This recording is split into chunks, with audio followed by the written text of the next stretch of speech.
Connor, we're back out for fight number 2 on March the 18th at Wigan. With the same way I've just spoke to him, Muhammad Ali, on a cracking card actually. We've got a Central Area super welterweight title on the line, and we've got 2 prospects, prospect against one another in Joe Howarth against Josh Sampers. So it should be a good night. And, should be a good show, yeah. A great night to make your return, because it's been 15 months, mate. Yeah, it's been a long time. So why? Why? After that, my debut, my right elbow just didn't feel right, and I've had it operated on twice. And it's been a lot of physio and stuff like that in between, and things like that. So yeah, we're here now. But you've always been in the gym. Yeah, always been in the gym. Yeah, I mean, one-handed at times and stuff like that. But yeah, always been in the gym, picking up things, off Arnie obviously, and I've been away a few times with my stable mate Jimmy Kelly. I was going to say, because I've seen you was over in America when you picked up the win last time, and then you just literally got back from Saudi. Q8, yeah, that was a great experience, and it's just being around someone at that level. It's it's only a good thing, and it's just the little things you pick up. And I think that first year as a pro, even though I've only fought her once, you start trying to find your way a bit, and you can start to see. It makes everything fall into place. Exactly, fall into place. And things like Arnie is telling you, because you've had that one fight. Prior to that, it doesn't really matter what he tells you. It's not real. You can't really relate to it, can you? But now, I presume you've had that fight. You've had time for it to settle in, and it was a good debut, because you had Harry Matthews. Who's a handful for anyone. But since then, you got bigger. Yeah, I have, yeah. I didn't realise how big you are. I've known you since, I was going to say a little kid, but you've never been a little kid. You've always been big. Yeah. But you were stood next to Jimmy, and Jimmy's not a small guy. Oh, Jimmy's there, yeah. He's a huge middleweight, so yeah. But you absolutely look huge next to him. Yeah. And so now we've matched him in the right way, hopefully, in the right way. So now we've got to match him with a heavyweight, mate. Yeah. Jake Darnell. Yeah, Jake Darnell. Yeah, that's the fight that's been made this week. So yeah, big thanks to him for stepping in and making the fight happen. Yeah, well, listen, I mean, this way you've got to be on your toes. Yeah. Because I presume if you go toe to toe with because he's a genuine heavyweight. Yeah. And I know you hope to compete when you fight for titles at light heavyweight. Light heavy, yeah. But just at present, because of the operations that you've had and the inactivity, you come back as a cruiserweight. Yeah. So this is like a bit of a catch weight, isn't it? Yeah.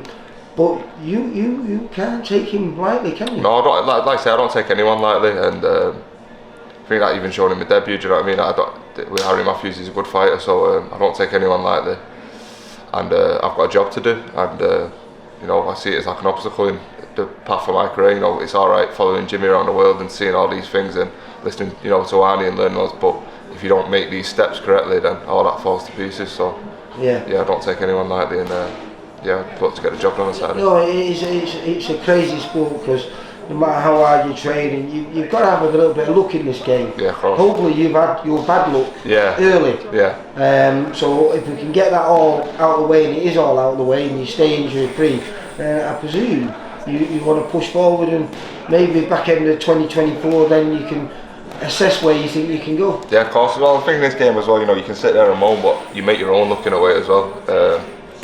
So yeah, I just want to put one foot in front of the other, and then one step at a time. One step at a time, and like I say, I don't take anyone lightly, and just keep getting the wins. Well, you definitely can't take this one lightly. No, 100%, yeah. But I'm excited to see, because like I say, I filmed quite a few of your amateur fights, because you got Jimmy Egan, weren't you? Yeah. And Jimmy Egan, arguably perhaps one of the most successful amateur gyms in the Northwest, and has been for 20 years plus. Yeah. Was it nice to be part of that setup? And this seems to be the place where all the guys from Jimmy Egan's come to start. Kofi Yates, McCollum McGowan. Even Jimmy, even though he wasn't there when he first turned, but he's ended up here. It's one of them things. But yeah, it was great. I come in to like the back end of a lot of the seniors. Yeah. I was the young kid in the gym, and it was great for me to see a lot of what I've seen again.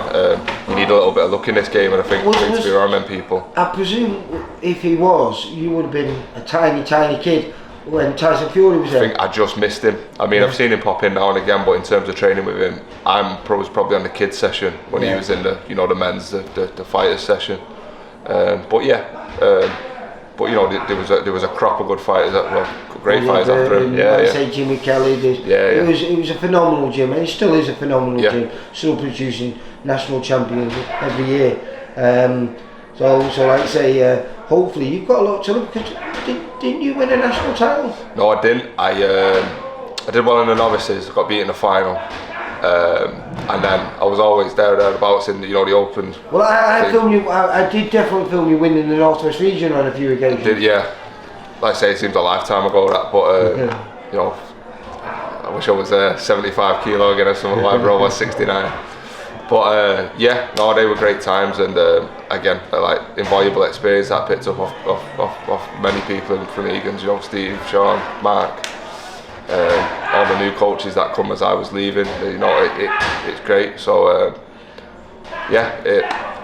in a way, you can't buy that experience. No, you can't. Like I say, and when you're surrounded by quality, as you are in here, and like I say, obviously, Jimmy's having an absolutely amazing period.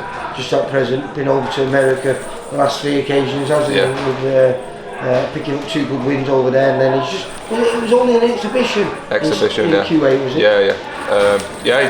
Performed well. Like I say, it's just an exhibition, but just more about bringing boxing to the people of Kuwait, and showing them what it's about, what the sport's about. The sports image.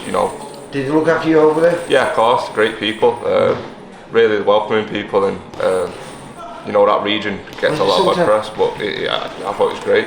Where's the suntan? No suntan, it was a bit. It wasn't the warmest. It was nice, but no, not suntan weather. All right. Well, listen. Good luck for the 18th. Thank you. I will be. Hopefully, we'll be down there. We'll be filming it. Yeah. And hopefully, I'll be chatting to you afterwards. And I'll be saying win number 2. Yeah. Hopefully, that's the plan. Connor, you take care, mate. Cheers, Lee. Thank you. See you later. For all boxing info, news, and latest interviews, amateur and pro across the north, click and subscribe. VIP Boxing Promotions. Also, Twitter, Instagram, and Facebook.